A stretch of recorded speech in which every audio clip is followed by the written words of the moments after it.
hasn't turned on the counter because else why is that thing was actually showing at all. I want to break free. I want to break free. I want to break free from your lies. You're so self-satisfied. I don't need you. I've got to break free. God knows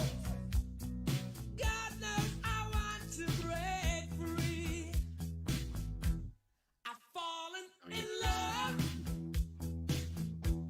I've fallen in love for the first time. This time I know it's for real. I've fallen in love. God knows I've fallen in love. It's strange, but it's true. Hey, I can't get over the way you love me like you do. But I have to be sure when I walk out the door. Oh, I want to be free. Oh, how I want to be free. Oh, I want to break free. Tutorial on two topics that I touched on in the past, and that is the benefit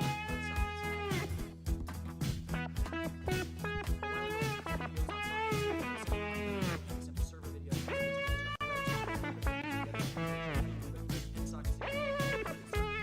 I'm assuming you understand basic CIS.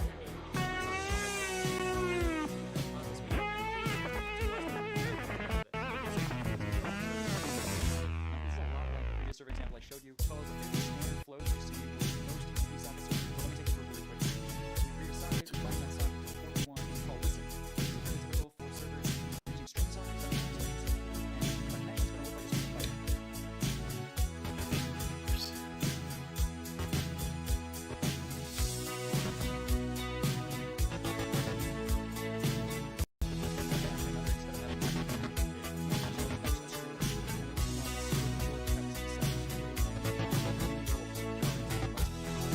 Function that I wrote basically But it just life takes Get still up goes looking on.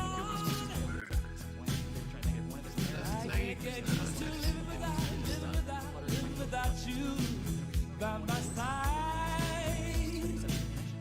I don't want to live alone.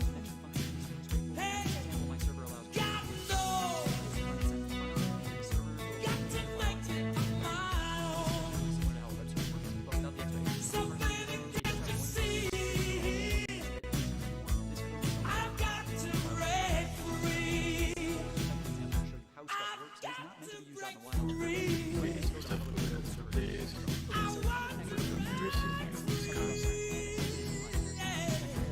How this program in 17 was my purpose was just like go out there and post. I want to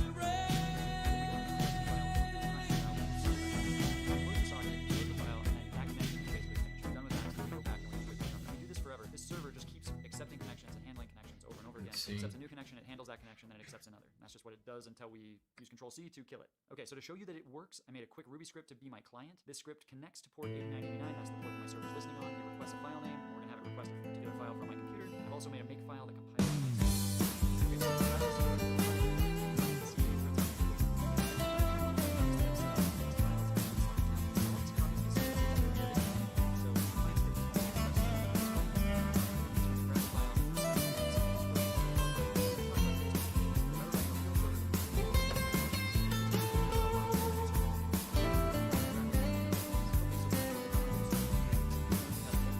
Antes de tres lunas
paso más. Nah, no soy como tú.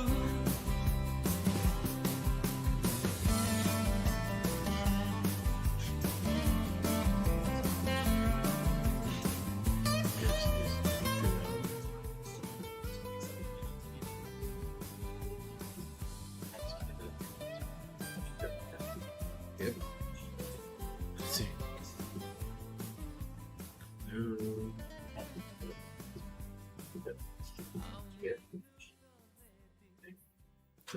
It's so low. It's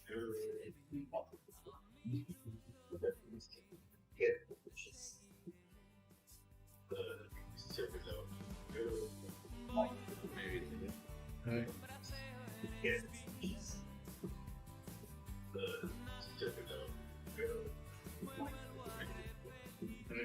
Hello.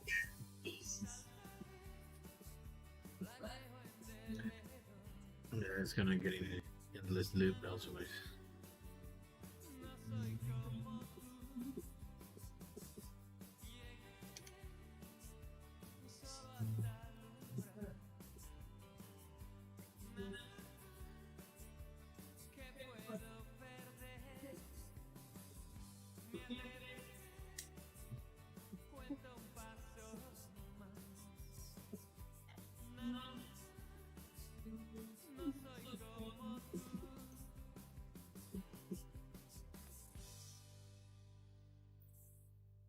Oh. Hunger has struck.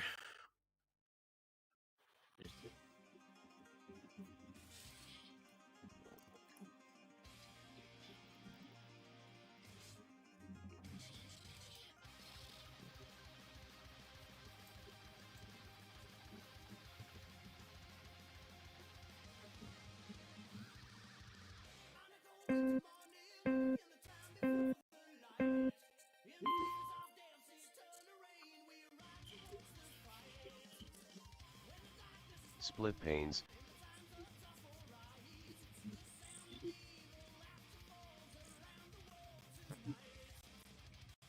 If and plus buttons at the same time. For a horizontal pane of your default profile, you can press Alt, Shift, and minus buttons. The shortcut is displayed on the screen. Windows Terminal allows you to switch between panes by using the keyboard. Note that this accent color is set in pane. In your Windows color settings, you can resize of your panes by holding Alt plus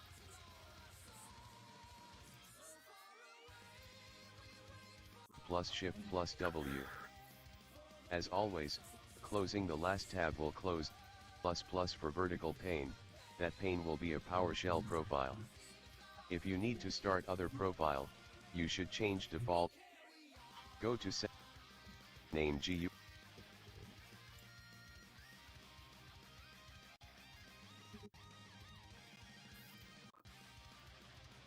Terminal.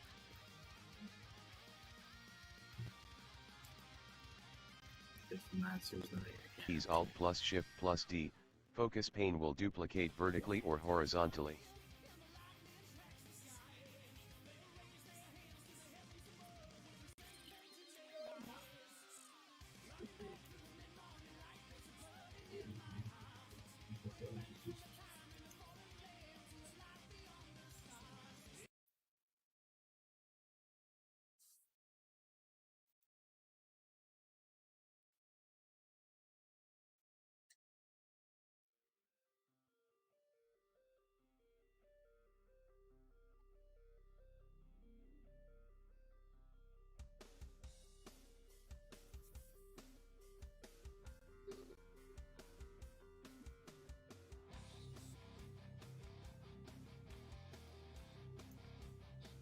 Something like that.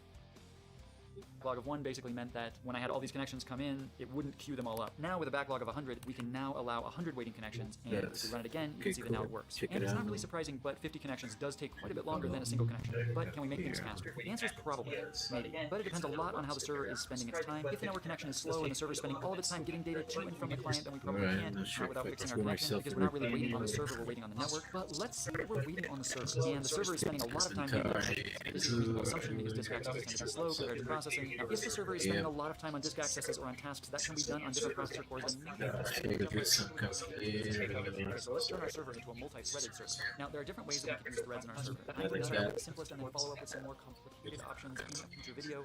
For today, where we are going to use Actually, that was is code that handles connections. I'm going to change this so that it handles connections in separate threads, so each connection will be in its own thread. And then, if connection handling can actually be done in parallel, we might get some speed. So first, I need to include pthread.h. This gives me access to all those nice pthreads functions that we're going to use to create threads. Then we come down here where we call handle connection, and let's create a new pthread underscore t variable that's going to keep track of the thread for us. Then we call pthread create, passing in the address of that variable, and we need to provide a thread function and an argument, just like we always do when we create a new thread. For our thread function, let's just pass in handle connection, since that's what we want the new thread to do. For the argument, I would like to pass in a client socket, but it needs to be a pointer, because that's how pthreads works, and preferably a pointer that isn't going to be messed with by any other thread. So let's allocate some space on the heap for an int, and we'll store the value of client socket right there. We can then pass in this pclient pointer as an argument to the thread. So now we're passing the socket effectively to the thread. And then we need to come down and change our handle connection function, because thread functions need to return a void pointer, and they need to accept a pointer. Now let's rename the argument to remind us that it's a pointer now, not an int, and we'll then copy it to a local variable once the function starts. And I'm going to free the pointer right here because we don't need it anymore, and I just really don't want to forget to do it later on. This isn't the only way to do things, but it's what I'm going to do right now. And then let's return null everywhere that we called return before to appease the compiler, since now our function is supposed to return a pointer. And then we need to come back up top and fix the function prototype so that it matches. Okay, now let's come down and make it, and that warning's going to bug me. I know it's just a warning, but let's fix it. Basically what it's saying here is that my thread function accepts an int pointer, and pthread create expects a thread function that takes a void pointer, and really a pointer is a pointer, and so from pthread create's perspective this really shouldn't matter at all, but that's okay, I'm going to fix it anyway. Right, so let's come down and change handle connection to accept a void pointer instead, and then we'll just cast it to an int pointer, because that's what it really should be, and now we should be fine. Okay, and we got to change it up top as well, and we run make, and now it compiles just fine, and it runs. Okay, so far so good. And now we can make a few requests. Notice that the request times are similar to what we were seeing before. And if we run our 50 clients at once, we notice it takes about the same amount of time as before, which is kind of a bummer.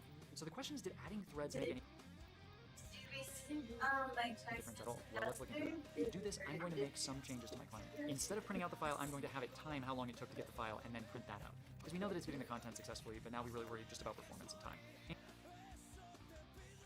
And I'm going